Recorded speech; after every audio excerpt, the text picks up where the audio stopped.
what happens in full versus partial range of motion movements in general. That our full range of motion movements, kind of sticking with the squat, we have more mechanical tension, we have greater levels of muscle activation, and the partial range of motion, however, they're still beneficial. It's more specific, which makes sense for a lot of our athletes that need to run fast. The joint angles are much more similar. You can do more weight because you don't have to experience that mechanical disadvantage, and so you can hit higher absolute intensities there, or relative intensities, I guess. And from the evidence, a combination of both is the most advantageous. And so it kind of becomes a very binary discussion of, I'm a full range of motion kind of strength coach, or I'm a partial range of motion kind of strength coach. And there's evidence that actually the combination of the two is going to get athletes the strongest and to increase the rate of force development the most. And so that's probably where we want to lie. That was strength coach and sports scientist John Wagle speaking on partial range versus full range movements and the benefits of both and how combined usage will yield the greatest results. You're listening to the Just Fly Performance Podcast.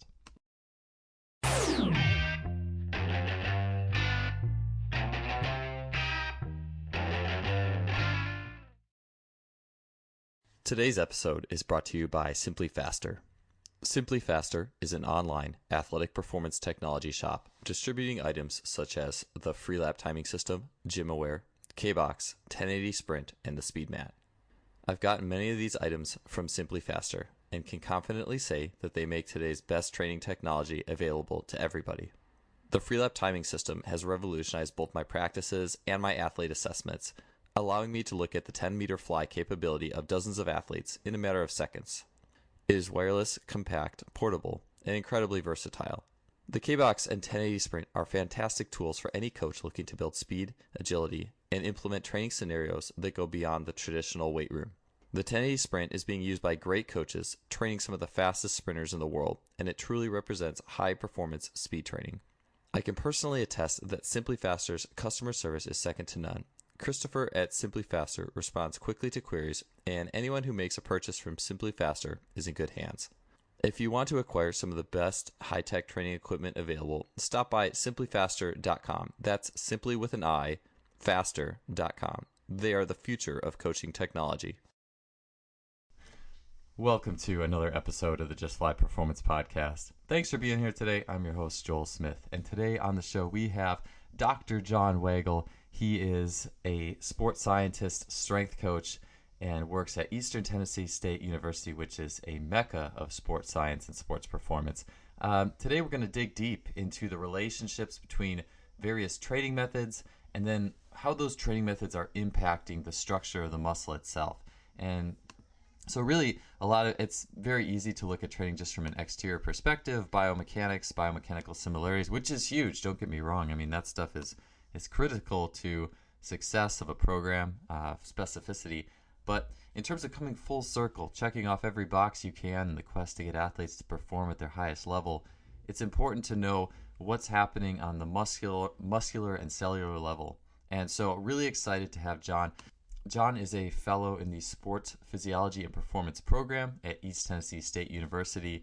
He also serves as the strength and conditioning coach and sports scientist for Eastern Tennessee State Baseball, and he additionally assists Dr. Brad DeWeese in training Olympic site athletes. Previously, John was the director of sports performance at DePaul University. So I always like talking with people who wear the hat of not only a sports scientist, but a strength and conditioning coach, who know the science but are in the art and the practice. And for me personally, I'm definitely someone whose brain tends to cater more towards the art side, just the way I'm geared. I'm more of a little bit of a big idea person. But that's why I love talking to people like John, who are so good at not only the art of coaching itself, but also the details. And so the details of what we're going to get into today. John is an expert at eccentric training, muscle structure and architecture, as well as periodization and planning, amongst other things. And so what I really wanted to get into is what is the effect of barbell training and its derivatives like eccentric loading or super maximal training, and what effect does that specifically have on the muscle as opposed to speed training and plyometrics? Or you could even think of it as simply as how does, once I start training outside my specific skill, let's say my skill is to run the mile as fast as I can. Once I get outside of actually running the mile as fast as I can, on the early outside, you might be doing just long, slow runs, or maybe you're going to do some faster stuff, some fast 400s. And then you start to get further and further away. You're getting into barbell training, general strength training. And all this stuff is good, obviously, but it's only as good as it fits within the context of the whole system. And every exercise has great things to it, but it also has potential drawbacks. And so knowing the benefits and then potential drawbacks and how those can stack together can really give us this optimal arrangement of things as we go to make the best program for our athletes. And that's something I've always looked at and wondered as I've gone through the training of myself as an athlete, taking on athletes as a track coach and then a strength coach, seeing and trying to link these exercises to performance, and not only that, but also in sequence, thinking, oh well, maybe I did this in the early training periods and I think it helped, it seemed to help.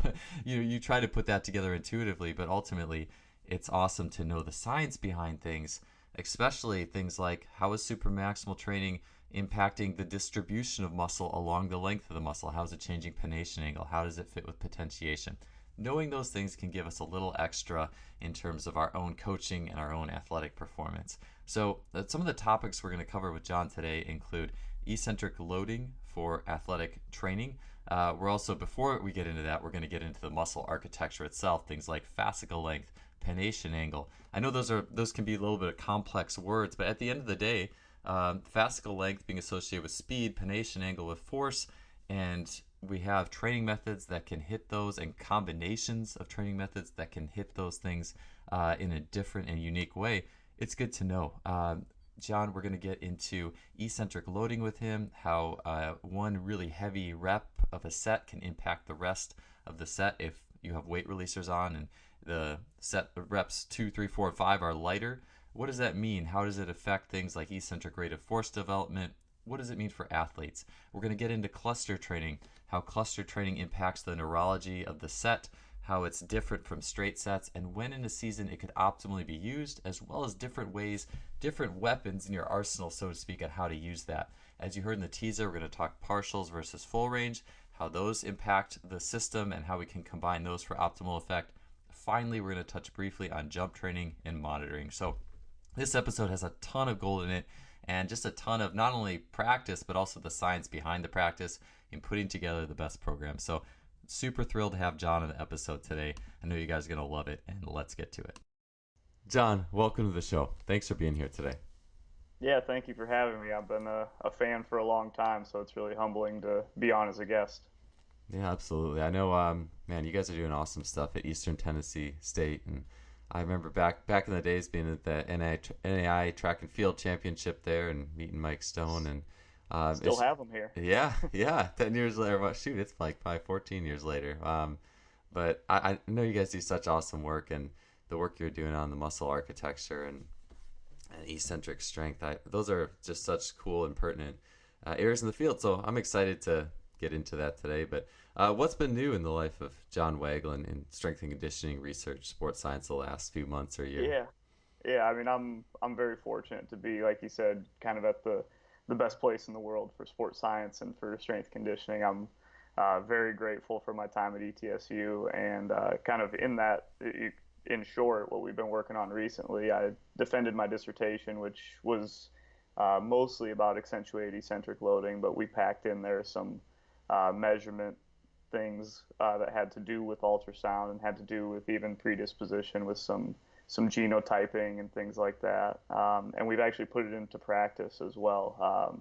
As part of Dr. Brad DeWeese's staff this summer, he has a whole slew of bobsledders and other winter sports athletes come in, and so we used the ultrasound. We used it alongside some other established monitoring techniques and things like that. So it's been a really exciting time that we've been able to, as is the case at ETSU, go from research to practice pretty seamlessly. So been a busy summer, but it's been a fun summer and very informative to keep kind of moving some of these things forward. Yeah, oh, that's awesome, man. It sounds like you're up to some really good stuff. And yeah, so I just wanted to kick the questions off today with something that I think it's gone back to grad school for me in terms of my thoughts on this, and just hearing a lot of different ideas on how to train it and how to measure it, and how there's so many different training modalities outside of actually training your specific sports skill, right? So Sure. I'm always looking at, well, what are all these effects of like a weightlifting or super maximal weightlifting or all these things? And so, could you start off by telling us what parts of muscle architecture should we be concerned with in training? Yeah, I think, obviously to kick off, the easiest one is cross-sectional area. It's got an established relationship to force production. It's not the end-all be-all, however, because there are other factors that go into it, like the 2-to-1 ratio and like some neural mechanisms that are going to be at play, tissue stiffness, some things like that. But cross-sectional area is a good place to start. Um, there are some other characteristics, obviously, like pennation angle and fascicle length that may be of interest to us, and it also appears that the evidence supports that this form follows function moniker, I guess, has some efficacy here. And so with pennation angle, going to kind of just speak in generalities, but in general, pennation angle is going to be more associated with force production capabilities and rate of force development. Fascicle lengths are going to be more associated with higher shortening velocities.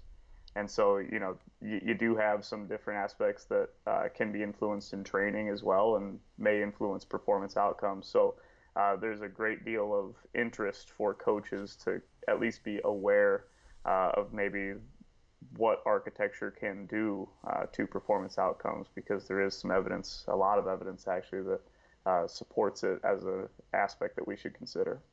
Oh yeah, no doubt. And so kind of like to sum up, or in my mind, so pennation angle is really more to do with the force side of things, like the force, the Hmm. strength, and the fascicle lengths would be more of the speed. If you were to polarize it, that the fascicle lengths would be Yep. more speed Yeah, than yeah. speed end. Yep. Empennation angle is simply the orientation of the fibers. So it is, kind of that the angle at which the fibers are oriented against the aponeurosis there. And so that for people that maybe aren't as familiar with pennation angle, that's maybe something to point out there too. Yeah, maybe I'll have to throw that in the show notes because like you and I, if you've seen it and you're familiar with it, you think of like the rectus femoris muscle. It's like okay, Sure. yeah, obviously, but I'll have to throw something in there just because I think that might add a little bit better Yeah, yeah, visual of absolutely. how those things change. Mhm. And so, I mean, in terms of pennation angle though, like what about a muscle like a long straight muscle like a biceps or something like that? I mean, are Yeah, those yeah. So we're going to mostly be concerned with muscles that do have pennation. Like the vastus lateralis is kind of the go-to in terms of ultrasound measurements, and those are the ones that we use mostly in our practice as well when we're conducting athlete monitoring and things like that. It does give us a lot of information that's relatively versatile regardless of athletic population. But you could do some, localized looks at different muscles, like the gastrocnemius is another popular one. We tend to stick to the vastus lateralis because we know that we're reliable with that measurement. We get a great deal of information as well, and so we tend to follow the KISS method, I guess, a little bit with what we measure, and keep it simple by looking at the VL mostly. sure? What would you say? And this, I hope I don't go off track here, but like the idea of people saying, "Oh, you don't activate your VMO, da da da. Your vastus lateralis is too activated." I mean, is there anything in that realm that could impact things? Or is that really that much of a thing? And is that something to be concerned about? I don't think so. There's inter and intramuscular coordination issues maybe that could influence some things, but the whole activated or not or on or off, I think, is a little bit too binary for my liking.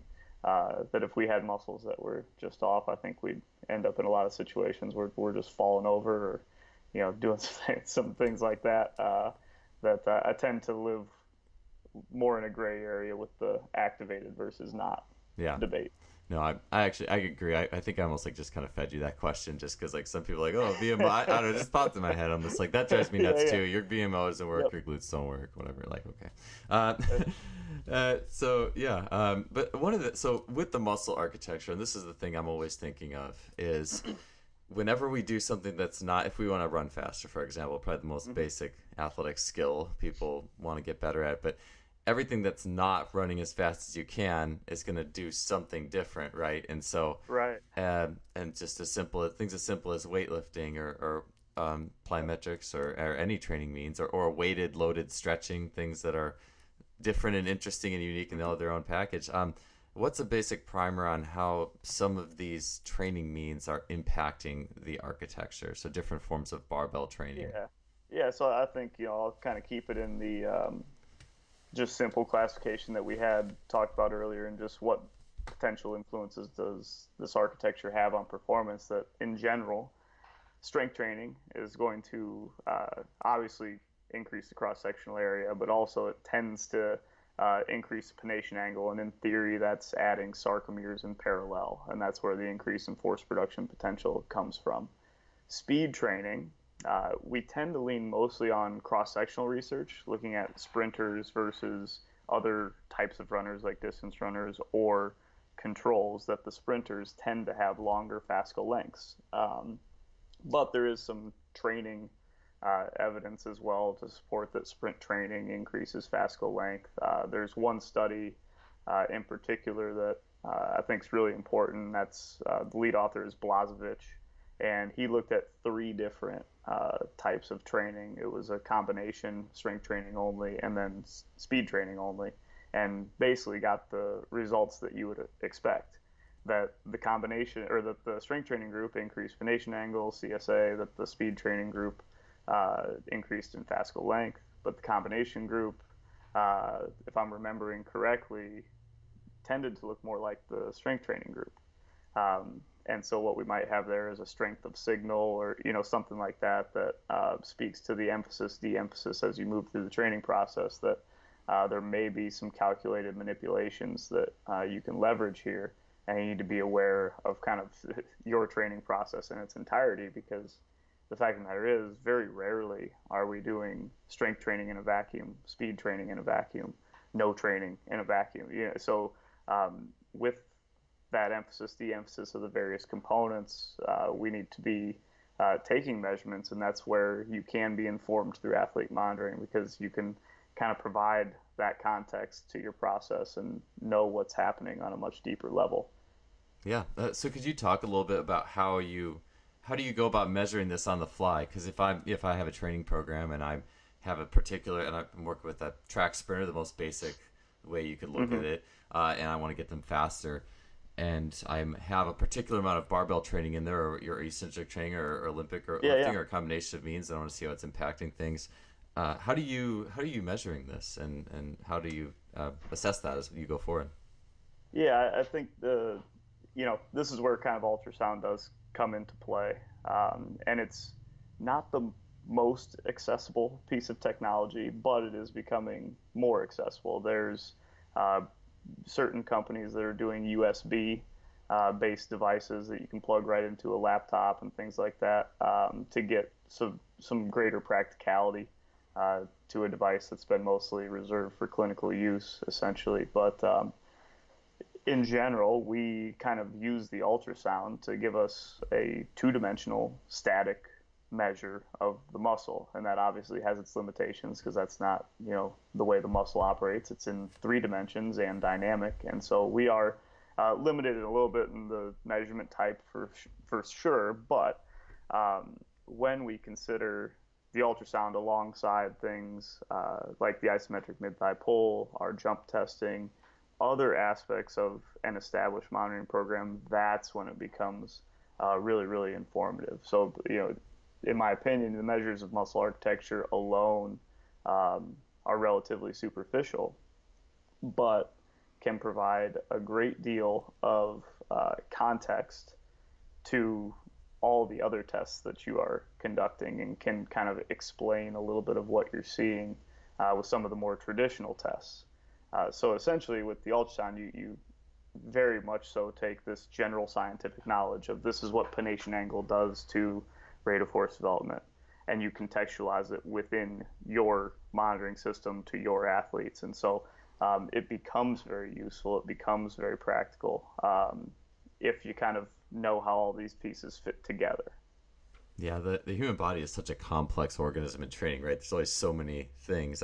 Hmm. When I heard you had used ultrasound, it was really interesting to me. I remember back 14 years ago in grad school, I was doing a little research project in one of my classes on, it was Kitaro Kubo's work on the ultrasound and the how much did the tendon like elongate Yep. when you Yep. pulled on when the muscle contracted Mhm. and stuff like that. And I was like, whoa, that's interesting. You can use that for performance. And I Yeah. I thought it was a really interesting facet. And so you talked with Blažević and the combination methods. And so what are some things that you are seeing so far in terms of when we have a particular amount of a type of lifting in the program, or just like general guidelines, how in a combination program, I should say, because right, even any program, especially a team sport program, they're still going to be going and playing their Right. sport, and that's speed training, and so it's always a combination program, right? But so what are some practical things that you are seeing so far with applying different loads and means? I know it's a really broad question, but Yeah. Yeah. With I mean, most of my experiences in looking at this information is under Dr. DeWeese, kind of wearing the sports scientist hat as a member of his staff versus kind of wear the coaching hat and some other aspects. But in that, kind of what we've seen is that, um, you know, the athletes that he works with are very, very talented and very, very high level. And the changes that we see essentially follow the literature, that they get stronger as their pronation angles increase, as their muscles get bigger. And what we try to do is kind of make sure that nothing is going too out of control.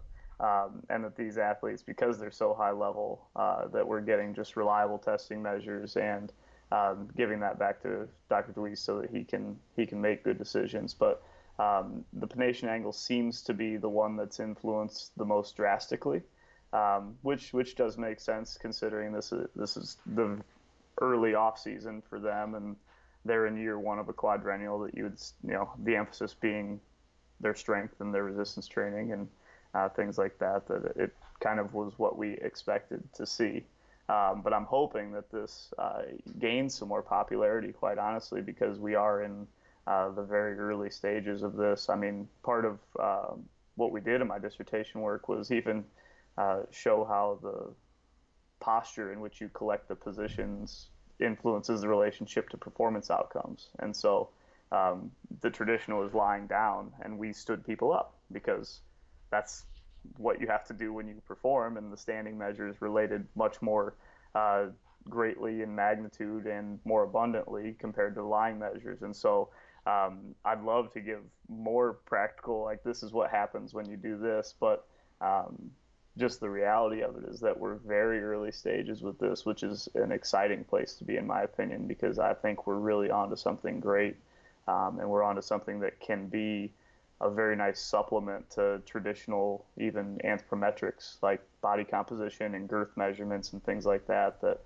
this can kind of be a piece of the puzzle that really speaks to the performance potential of an athlete, because as we know, the performance testing, jumps, pulls, things like that, they sometimes, because we have to collect monitoring data in the real world, that we're not getting them necessarily in an optimal state of readiness to do their testing every single, block to block, for example. And so if we can add this muscle size architecture piece to it, it just gives us another piece of information that we can assess the training response of that athlete. You're listening to the Just Fly Performance Podcast, brought to you by Simply Faster. With the training response too, I wanted to ask you about sequencing as well. So with applying Mm-hmm. different forms of training at different times, I guess the way I see it, the typical arrangements and periodizations, you're looking at the strength work, and then you move more into more speed realm. How plastic is the way the muscle changes? I mean, how quickly is the pronation angle and the fascicle length gonna see changes? How long does it take to make that happen? Yeah, I'm not confident in giving exact timetables, but I do think that you get, by understanding your training process. I mean, this becomes somewhat qualitative in nature that, okay, I know the sequencing, I know the progressions that I'm going through, and this is maybe what I should expect. But just like in anything, we might have a situation where we can change the emphasis of what we are looking at in our monitoring data, just like we are changing the emphasis of what we are working on in the training process. And so in the case of the ultrasound in particular, in these first couple blocks where you are in strength endurance and you are in basic strength, you would expect to see changes in cross-section area, potentially some changes in pennation angle. But you might want to emphasize that as you move through a block or two, just to make sure that you're not observing any muscle swelling in addition to actual changes in the muscle size.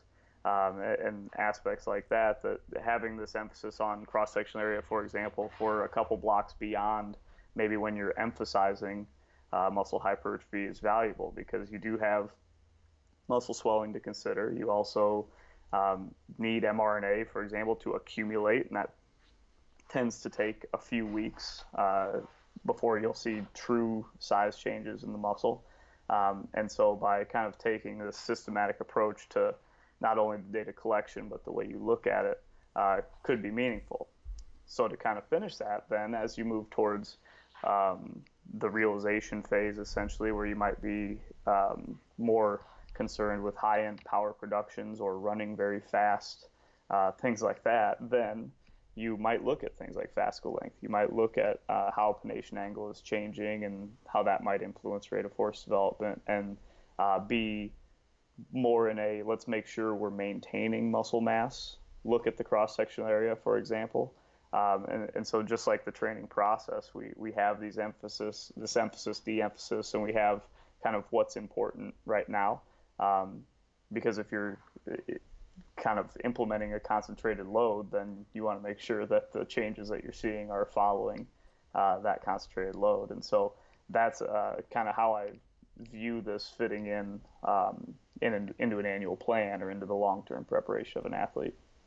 Yeah, the changes as the sequencing moves forward, I think is really interesting to me. I was thinking of a podcast that Robbie Burke did with Franz Bosch, and they were talking about the pennation angle change during like a hypertrophy type phase was so much that there was the idea that the coordination was thrown off because now the muscle gearing is so different that the signal is different, or something like that. It was like as you change the physical capacities of the athlete, they need to kind of learn how to use that new physical development, essentially. And that's why really, really good coaches do pair physical development with aspects of motor learning, and you see it all across the board. That's why I'm very fortunate, honestly, to work with who I work with, because that's exactly what they do, and they do it very, very well. And so that's a good opportunity to kind of see how everything fits together. Yeah, it does. It makes me think of if you really were absent of your sports skills and just were throwing down massive strength and bodybuilding style work in the weight room, being really sympathetically driven, the impact on the skill could be kind of derogatory, especially as soon as you came out of that. Yeah.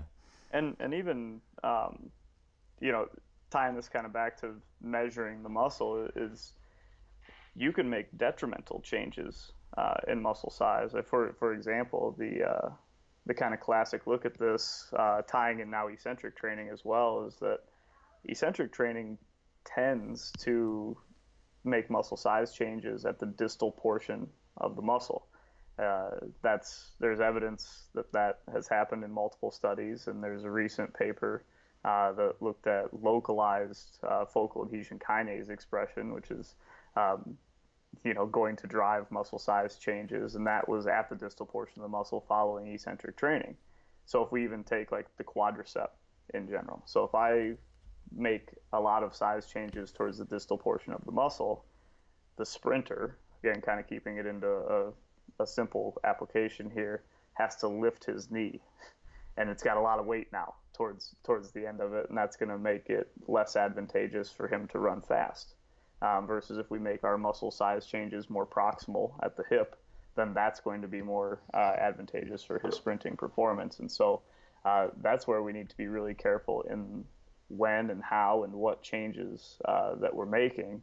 Because if you're incorporating, for example, a lot of eccentric quadricep work towards the time where an athlete needs to run really fast, that's not going to be very advantageous. And so having a plan is really important, and having measures that inform that plan is equally important. And so you get into considerations then of do I take multiple site measures? If I'm looking at the quad, do I take a proximal, middle, and distal measurement to make sure that that entire muscle is influenced in the proper way, depending on the sport, of course, but it's definitely a consideration to make. Oh, right on. And so, yeah, what you just said there is gold, man. And I think that's something that I'm so interested in, right? Is all the side effects of these training means that are different and fundamentally different. And I know with eccentric training, it's been proven to increase fascicle length, which I think is why so many coaches would use it in the structure. And I'm not saying it's bad. Like I think it can be a great tool. But Absolutely. But it was reminding me of a Dan Fichter podcast I did not too long ago, where he was like, everything has some sort of drawback to it. That's not your actual skill. It's going to have good, but it's also going to have something that you need to look at in context. And so Sure. the distal, I had heard that before. I not as specifically as you had mentioned it, but that eccentric training strengthened the distal portion. For some reason I thought it was like the outside parts, and another form of training strengthened the middle part of the muscle, but maybe I'm totally off. I don't really remember exactly that. Yeah, I mean, it depends on the musculature, exercise selection, things like that. Yeah, just kind of speaking in generalities on that one. But it is definitely a reason we need to be careful with the exercise selection, with the type of training, with the phase-specific loading, with eccentric overload and things like that we need to be very careful with, because not only are they potentially fatiguing, but they're potentially changing size and architecture in a way that is not intended. Yeah, no, right on. I mean, and that's one of the things too, is I remember you had posted this on Twitter not too long ago. It was a layout of all these different sprinters, and I think sprinters versus non-sprinters, and how some of their muscles were much bigger than the non-sprinters, some weren't, but how there's such a specific to the individual layout of what makes you fast. And it's like as soon as you start playing with where the muscle is, and it could throw things off a little bit. And so every time we try to intensify that. But I did want to actually get into eccentric training a little bit more as well, in terms of applying it. How do I practically apply eccentric training, and Sure. What's your experience with applying it, forms of using it, and so on? Yeah, and this is kind of where my dissertation work sat for the most part. And what we saw there in general was, number one, when you overload the eccentric, you have to do a lot more eccentric work, which is very logical. But we also saw that eccentric rate of force development increased substantially there. Interestingly, it remains elevated even if you only overload the first repetition. Repetitions 2 and repetitions 3 tended to also remain elevated, as if we use back squats and weight releasers, as if the weight releasers were still on. So that's a very practical piece for coaches, because that's the rub with implementing eccentric overload training or accentuate eccentric loading, is that, man, I just don't have the coaches to support putting these things back on every single time. So if they're holding on to those eccentric characteristics even after the weight releasers are gone, that means that we're kind of satisfying that mechanistic criteria that we would expect potentiation. And so that's where a lot of the practical application for AEL comes in, is that we overload the eccentric to potentiate the concentric.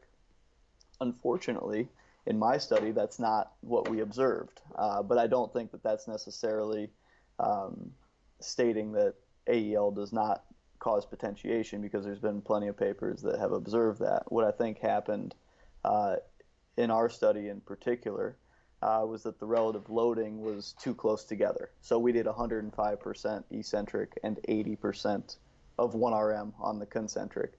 And that's a 25% relative difference is what I'm saying. And most of the evidence that does have potentiation observed has much larger. 30% seems to be the bare minimum, but even 40 to 60% of a contrast appears to elicit potentiation. So in terms of practical application, kind of where I'm at now with it is that number one, the overload does not necessarily need to be supramaximal. And that's where people think AEL, well, it's got to be over 100% 1RM. And I don't necessarily think that's the case. What I do think is the most important piece as of right now is that relative difference. And so by having that contrast, then you're increasing the likelihood that you will observe potentiation. Now there's other things like, are they strong enough to have this happen to them?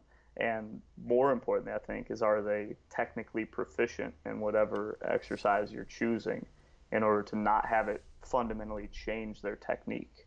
Because that is going to have detrimental effects, either from purely putting more stress on tissue that you're not intending to, and then you accidentally cause some indiscriminate hypertrophy or something like that. But also because it is a very advanced programming tactic, you have maybe a greater chance of getting injured when that technique is altered, and we of course do not want that. But I think that kind of if you have the larger relative contrast, if you have an athlete that's very technically proficient, and you have the opportunity now to only overload the first repetition, you're looking at a situation that is pretty practical and does have some both theoretical and actually observed benefits using accentuated eccentric loading for strength power athletes. And that's where I'll kind of make that still fit.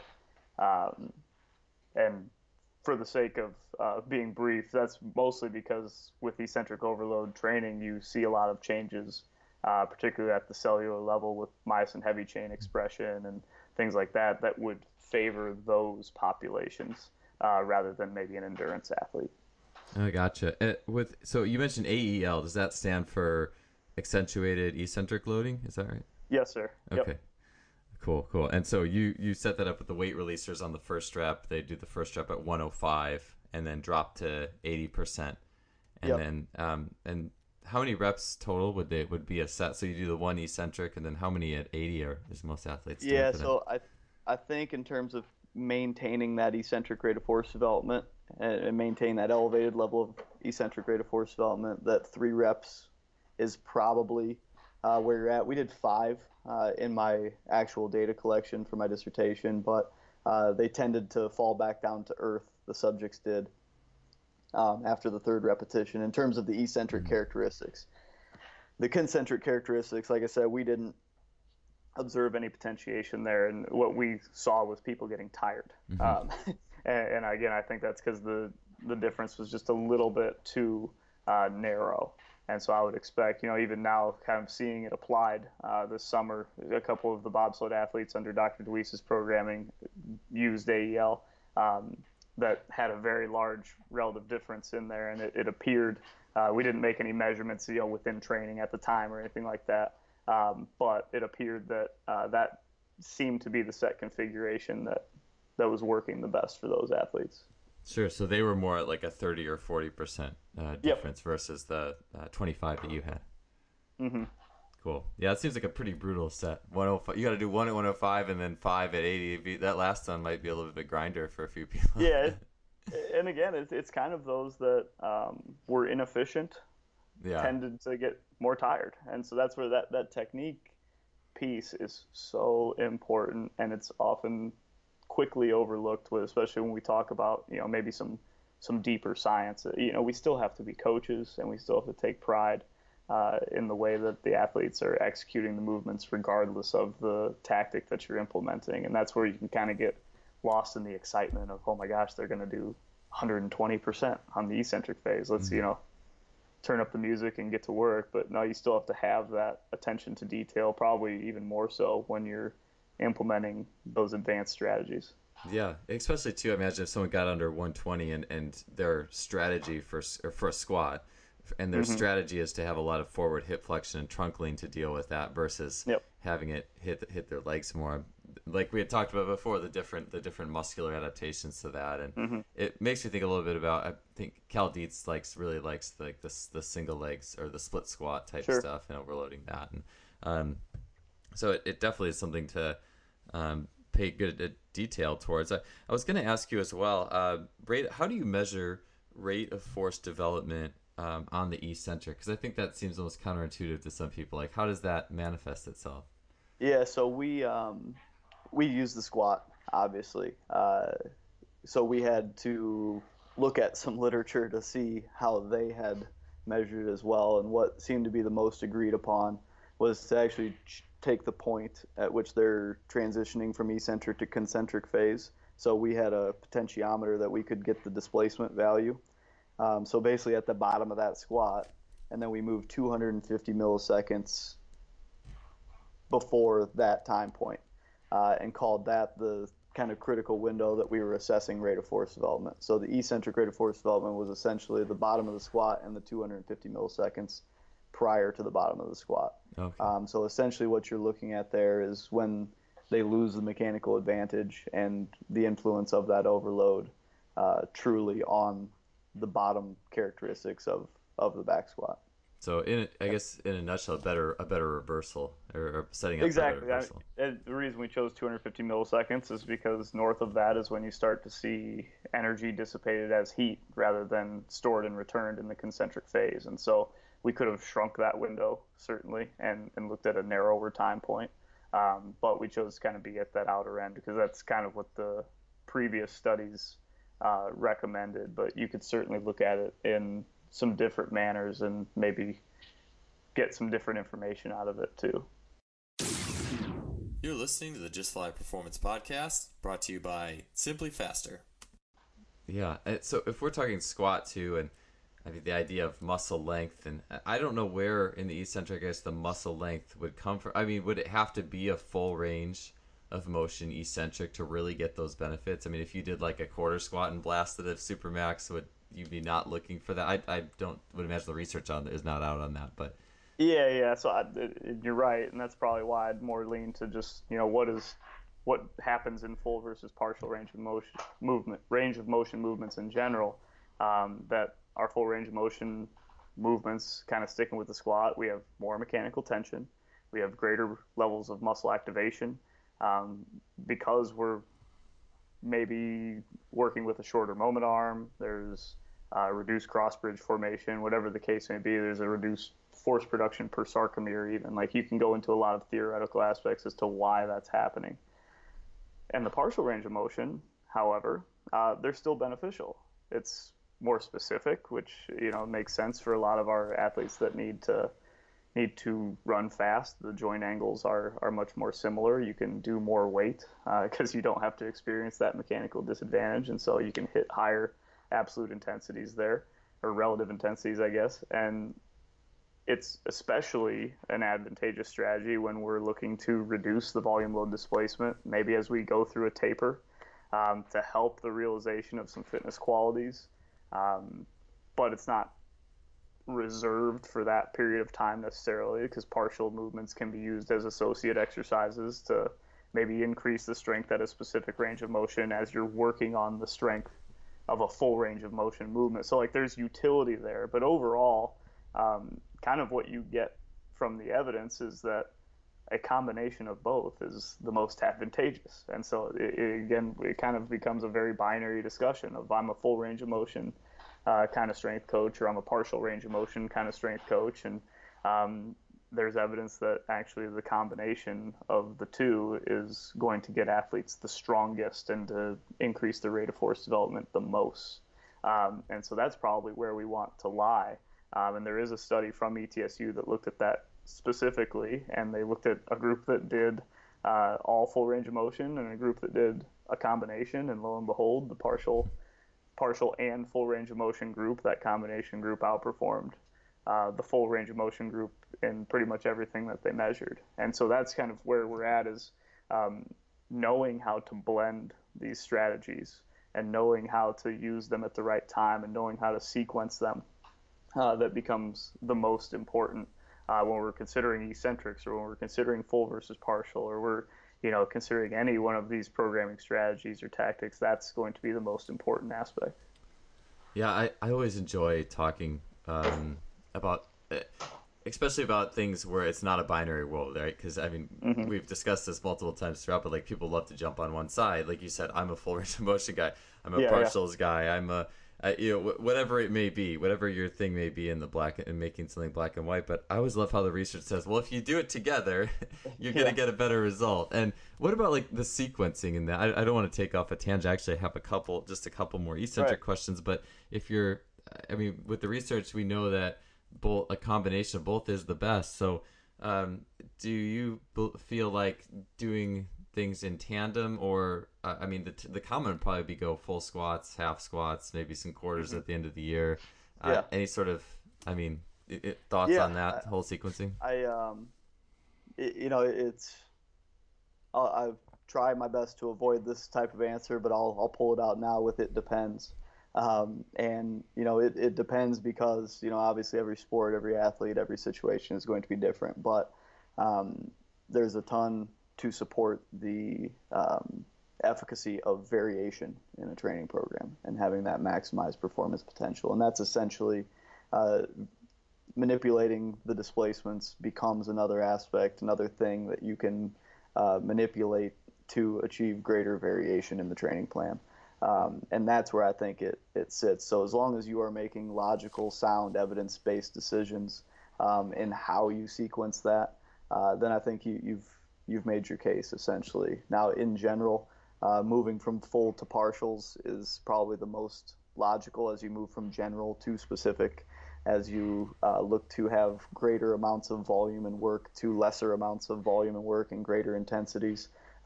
That tends to be the most logical, but like I said earlier, you can make the case that a partial squat is a valuable associate exercise for the full squat when you're trying to increase strength early on in GPP or anything like that. So it's a little bit more nuanced of an answer than maybe we were hoping, but that is the reality of using some of these things. Yeah, for sure. I think a lot of coaches may have a hard time, especially when you have a heavy influence by the full range or nothing group of you're crossing that line and going only into partials. It's like, whoa, like where's the Yeah. deep squats? And now you some sort of holy grail was like, cast aside or something like Right. that. But Because you do lose a lot of the mechanical tension, you lose a lot of stress around the musculotendinous junction that is important to keep those athletes healthy. And so even when you're, say, within the late stages of a competitive season or a competition phase in general, like you're still going to have full squats in there, maybe as warm-up sets or warm-down sets, even if your work sets are partials. And so there are strategies to where even within a microcycle, within a block, there's still a blend. So it's not even that this block we use fulls, this block we use partials. It's oftentimes very creative manipulation of how to blend these characteristics together to make the most of the performance outcomes.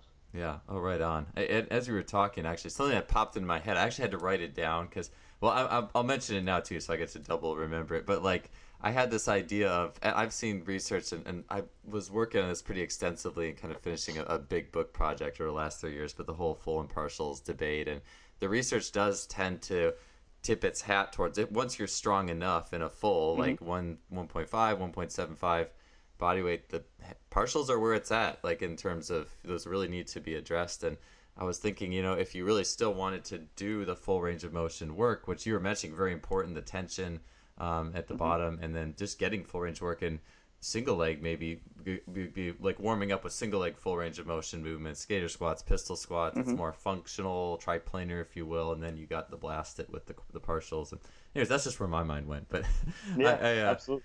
I think that's good stuff. And so in terms of sequencing too, and eccentric and overloading the first rep too. Two questions for you, John. One, at what time in the season would you look to implement this in the grand scheme of training? And then two, when is an athlete ready for this type of work? Yeah. So in terms of when, I think that it's logical to have kind of that requisite strength level. And so you're probably going to be dealing with some very substantial acute fatigue, and so it probably fits best and most conservatively as a kind of supramaximal stimulus, if you will, for muscle hypertrophy. And so I don't mind it in strength endurance or in a hypertrophy phase, mostly because that's when it's okay to have great amounts of fatigue, because you're also trying to develop work capacity and some other aspects as well. So I think that's probably the safest when. But if you have a very strong athlete, you have a very technically proficient athlete, then putting it into a spot where you want to induce potentiation is logical. And that's where you can maybe combine strategies like accentuate eccentric loading with cluster sets. And you can leverage kind of the good of multiple strategies, as long as the athlete has had a favorable response early on in the training too. Don't make it so novel when you're trying to peak or anything like that you're giving them AEL for the first time. But in terms of the part two there of what makes an athlete ready, I kind of touched on it a little bit. I think they need to be very strong, but I'm not 100% sure on that yet, actually. I think the technique aspect is really, really important. And overloading the eccentric phase, regardless, it's still going to elicit that higher degree of mechanical tension and probably have a drastic influence on muscle hypertrophy. So that, I think, is something that can span maybe some people who aren't double body weight back squatters, for example. But from the fatigue management piece, we do need to be conservative with that we need to acknowledge that is going to potentially bury somebody that's maybe not as strong. And so that's where it's kind of a juice worth the squeeze situation that AEL may not be for those athletes, just because of the risk-reward situation there. But in general, I think having that strength level in place, having that technique in place, and really kind of zooming out of your training process and being able to say, like, okay, this logically fits here, is the other aspect of it, which is a little bit, again, more kind of qualitative or softer in nature, but an important consideration too. Oh yeah, right on. And so you mentioned clusters. I really wanted to get into that too, John. I know we talked about it a little bit before. And clusters always fascinates me. To be honest, I feel like I'll get into places in training of myself or my athletes where I use it and I love it. And then for some reason my novelty mind kicks in and I move to something else, and then I think back to when I used it, like, oh, that was awesome. And so anyways, can you tell me a little bit about how you're using the eccentric in clusters, or just cluster training in general, and how you're utilizing that with your athletes? Yeah, I think that clusters are potentially a very valuable tool. We talked a lot about kind of this taper, overreach, and then taper, or the realization phase, that clusters become a really useful tool. There's a lot of evidence that they have higher power outputs, higher velocity outputs, and overall just increase the power generating capacity of the athlete. And that was something that we observed in my dissertation as well, because cluster sets were part of what we looked at. And it's also hypothesized that cluster sets probably influence the nervous system more so than anything, which fits, again, in kind of a block periodization phase potentiation model, kind of into that realization piece. And depending on the cluster structure, you can maybe elicit some potentiation using undulation or wave loading within the cluster set that can be really, really advantageous, as you're at a point where having high levels of power output within training is very, very important. That potentiating effect, or the inter-repetition rest, allows them to express a higher overall output. That's very, very advantageous as you carry an athlete into the primary competition of the season, or the most important competition of the season. The drawbacks essentially are when and how frequently, and what other things are we going to do alongside of it. And that's where I think maybe too much variation is the kiss of death with people more often than not, is that they try to blend too many strategies together along with clusters, instead of just letting the clusters do what they do best, and that's elicit overall higher outputs and maybe some nervous system adaptations. Yeah. What are some favorite setups? What are kind of some go-to setups of clusters itself for strength or power in your athletes? How do you rest in the cluster sets themselves? Yeah, I think that moving kind of even from just to provide an example, going from maybe a moderate to a heavy down to a light, either within a set or across 3 sets, allows you to check some boxes to make it more likely to elicit potentiation. And so, moving from heavy to light is provides that contrast and um, sets you up into a situation where you're maybe driving the outputs up overall, but you're also allowing the athlete to be exposed to a variety of power outputs, which again has them maybe more robustly developed, essentially when you need it the most. And so there are some different set and repetition configurations that you can get creative with, but just kind of having that logical decision-making process to try to elicit the effect that you're seeking, because that's the other piece is what are you trying to do? If you seek potentiation, then yeah, maybe a moderate heavy light structure will work, and but if you're trying to do something else, then you might explore some different options. You're listening to the Just Fly Performance podcast, brought to you by Simply Faster. Yeah, so a moderate heavy light, would that be like do a double with like 75%, do a single with 90, and then drop down to 60 and do 3 or something like Sure, that? yeah, that might be an example. I'd probably keep the reps the same across the board, but Okay. yeah, I mean that might be an example of how to manipulate the intensity there. Oh, sure. Cool. Yeah, I'd never heard of that before, actually. It makes me think a little bit. Well, my first intro to clusters was Dan, John, and Pavel Easy Strength, and it was like do one rest 20 seconds, 2 reps, rest 20 seconds, 3 reps, then you know that sets over you add weight, and it's all with the same weight. And just doing that, I really loved it. I was like, wow, this is really cool. And I then seen actually the only other heavy light type thing I'd seen was some of Christian Thibodeau's work and taking his neurotyping course, but a lot of them were set up for like almost bodybuilding paradigms. Like it's like a giant set. It was like you do a single or a couple reps with really heavy, and then you end up at like 60% almost burning out. Sure. Like this full spectrum, cover Yeah. everything imaginable. So I guess the variation is just, I mean, you're keeping it very simple. Like you same reps, same. Yep. It's probably easier to track the exact adaptations too. I think keeping it simple is important only so that you as the coach can tease out exactly what manipulation is causing what effect. And like I said, when you have so many ingredients in there, a lot of times you get lost in your own variation, essentially. It makes it difficult to decipher what's working and what's not. Yeah.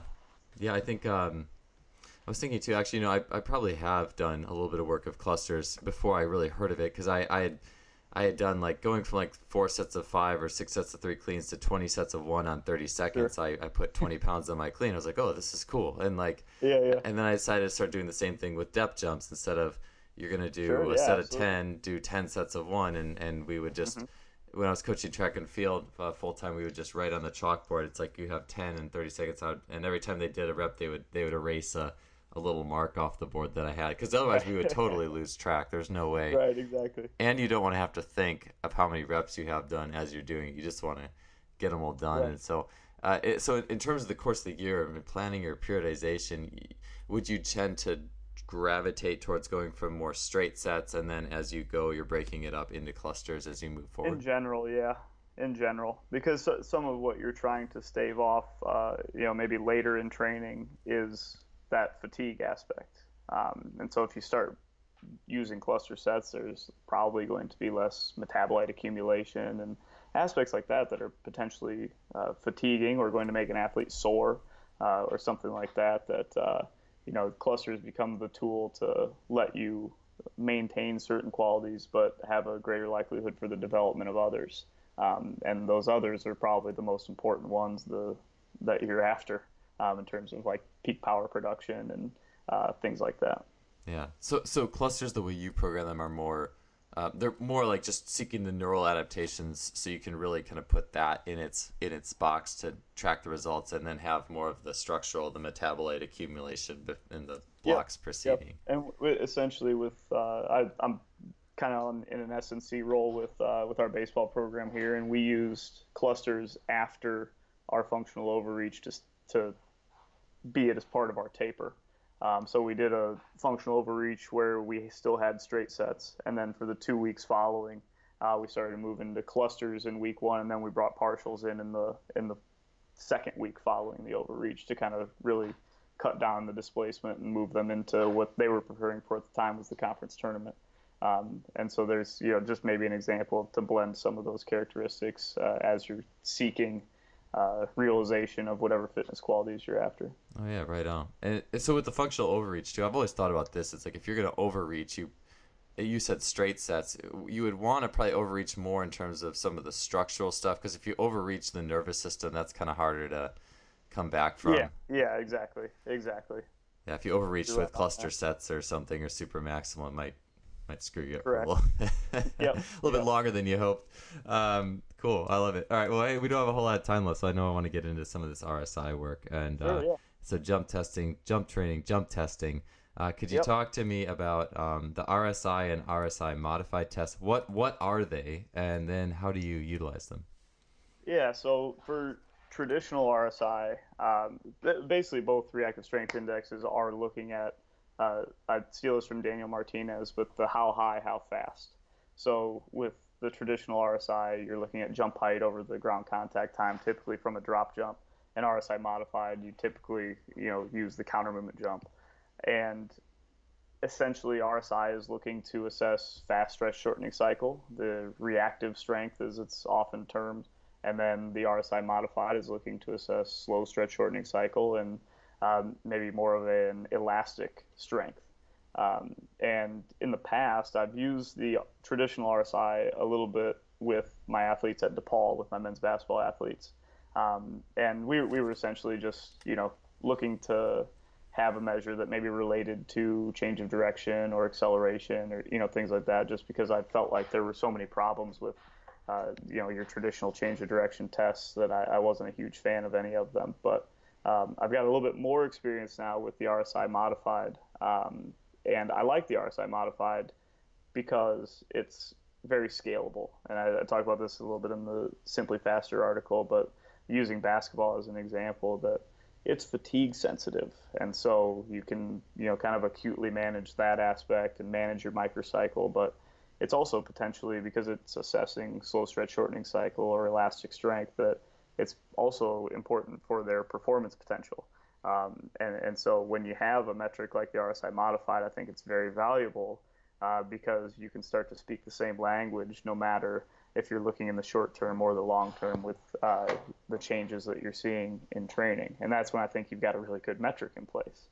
And I think that somebody who's doing this very well in terms of blending the two as well, I had the opportunity to go visit Duncan French and Bo Sandoval and everybody at the UFC Performance Institute recently, and their paper that just came out of their booklet actually is really, really informative. And what they did really well was they showed kind of the differences between RSI and RSI mod and how that allows them to examine just different aspects of force velocity capabilities, along with some other tests as well. But they're doing wonderful work out there, and I think it's very useful, and they explain it very, very well.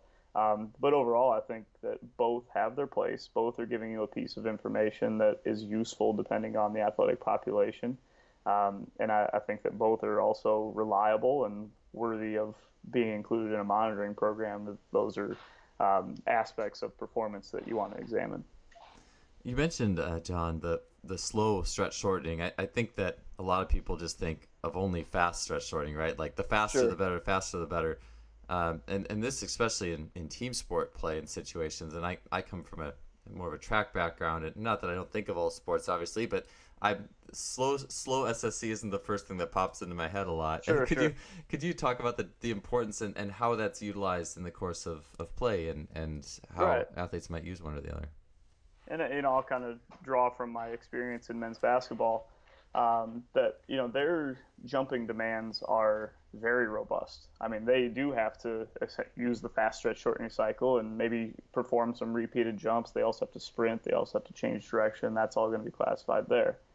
But they often have situations where they box out and then load and jump, or they box out and essentially perform a static jump and come right from that position. And so they have to have a very well developed spectrum of jumping capabilities, for example. And so I think that's where you get into a situation where including both the traditional and modified RSI is very logical for a sport like basketball, just because the demands that they have to store and return eccentric energy, essentially the conditions in which they have to do that are very versatile, and so that you have to have tests that reflect their capabilities across a spectrum of demands there. Sure. And so how are you, last question here as we kind of finish this up, and how are you using these tests to adjust training on the fly? Can you give some practical examples of, or like maybe a direction you're trying to head, or some feedback you're getting from the plates, and how you're going to adjust based on that? Yeah, so last year I had the opportunity to work with our women's volleyball program here at ETSU for just the season, but we performed jump testing there to help us kind of acutely manage fatigue, but also inform that adaptation. Again, I think it's very similar to basketball in that RSI mod has some scalability there, but it wasn't we used, number one, we collected baseline measurements. So we had them come in on 2 different days and perform, I think it was like 5 or 6 jumps on each day, just to really get a look at the baseline capabilities of those athletes, but also see the within individual variation, even within a day, because if we're going to make decisions based off the change, we need to see, basically how volatile each person is within a day and across 2 days when there's no fatigue present. So that was a really, really important piece. But then we used pretty simple stuff like smallest worthwhile change or percent change or percent difference between the first and second day. And, kind of tried to look at it in some different manners. But the most important thing is that we didn't look at it in a vacuum. It wasn't, this dropped, so we're going to make an adjustment, or this increased, so we're the best strength coaches in the world. It was more like, okay, we have acute chronic ratios, we have training monotony, we have our volume loads in the weight room, we have a lot of information. We had wellness questionnaires, all kinds of stuff that was going into the decision-making process. And so a lot of times it became our red flag or our warning sign that, like, hey, do we need to take a closer look at this athlete? Do we need to take a closer look at where their workloads are at, or, some different things happening there. And basically a similar system was what I implemented while I was at DePaul as well. That it was more our red flag alert that I would go talk to the coach and say, hey, this is what's going on, and adjustment doesn't necessarily come down the pipeline for there, depending on when we had scheduled down weeks, or, there's so many aspects to consider that I think the most important thing is to have a very intimate knowledge of your own process and what you're putting those athletes through, and then how monitoring informs their response, and then your eventual response to that. And so it does become a broader look at more than just RSI, but I think that's how you can perform the fatigue management side of athlete monitoring very, very well. Yeah, I really like seeing where great coaches are taking this field in terms of putting it all together with like the acute chronic load and the fatigue management and using all those. So really good stuff, John. Today's talk, I mean, it's eccentric training, cluster training, jump testing. I mean, these are things that I truly love. So thank you so much for your time, man. I really appreciate you being on the show today. Thank you. I appreciate it, Joel. This was a lot of fun.